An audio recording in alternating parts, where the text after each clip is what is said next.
ఓం శ్రీ మహాలక్ష్మి అయి నమః. సకల సంపదలకు సౌభాగ్యాలకు దేవత అయిన శ్రీ మహాలక్ష్మి అమ్మవారి అనుగ్రహం ఉంటేనే జీవితం ఆనందమయంగా ఉంటుంది. స్కాంద పురాణంలోని కాశీఖండం నుండి తీసుకోబడిన ఈ శ్రీ మహాలక్ష్మి స్తోత్రం అత్యంత ప్రభావశాలి. ఈ స్తోత్రాన్ని నిత్యం పఠించినా లేదా శ్రద్ధగా విన్నా కూడా దారిద్ర్యం తొలగి అష్టైశ్వర్యాలు కలుగుతాయని శాస్త్రవచనం. అమ్మవారి కృపా కటాక్షాల కోసం ఈ పవిత్ర స్తోత్రాన్ని భక్తితో పారాయణ చేద్దాం. ఈ స్తోత్రాన్ని అగస్త్య మహర్షుల వారు మనకు అందించారు.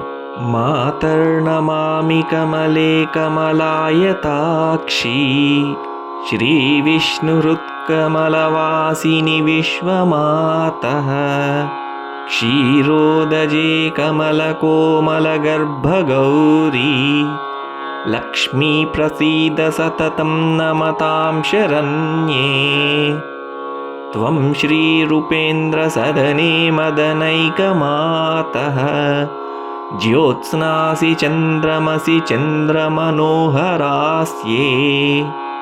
సూర్యే ప్రభాసి చ జగత్త్రితయే ప్రభాసి లక్ష్మీ ప్రసీద సతతం నమతాం శరణ్యే త్వం జాతవేదసి సదా దహనాత్మశక్తిః వేదాస్త్వయా జగదిదం వివిధం విదధ్యాత్ విశ్వంభరోऽపి బిభ్రూయాదఖిలం భవత్యా లక్ష్మీ ప్రసీద సతతం నమతాం శరణ్యే త్వత్యక్తమేతదమలే హరతే హరోऽపి త్వం పాసి హంసి విదధాసి పరావరాసి ఈడ్యో బభూవ హరిరప్యమలే త్వదాప్త్యా లక్ష్మీ ప్రసీద సతతం నమతాం శరణ్యే శూరః స ఏవ సగుణీ స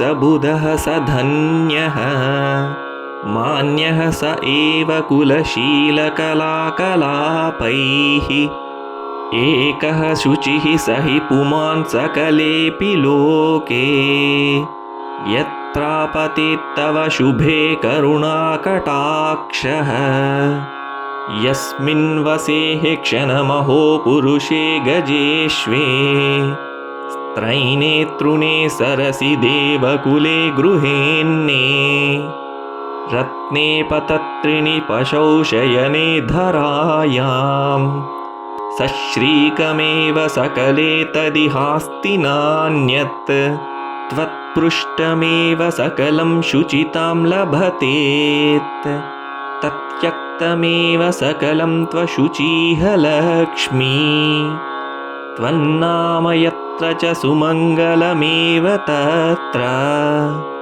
శ్రీవిష్ణుపత్ని కమలే కమలాలయేపి లక్ష్మీం శ్రియం చ కమలాం కమలాలయాం చ పద్మాం రమాం నలినయుగ్మకరాం చ మాం చ క్షీరోదజాం అమృతకుంభకరామిరాం చ విష్ణుప్రియామితి సదా జపతాం క్వ దుఃఖం ఇతి స్తుత్వా భగవతీం మహాలక్ష్మీం హరిప్రియాం ప్రణనామ సపత్నీకః సాష్టాంగం దండవన్మునిః. ఇతి శ్రీ అగస్త్యకృత మహాలక్ష్మి స్తోత్రం సంపూర్ణం.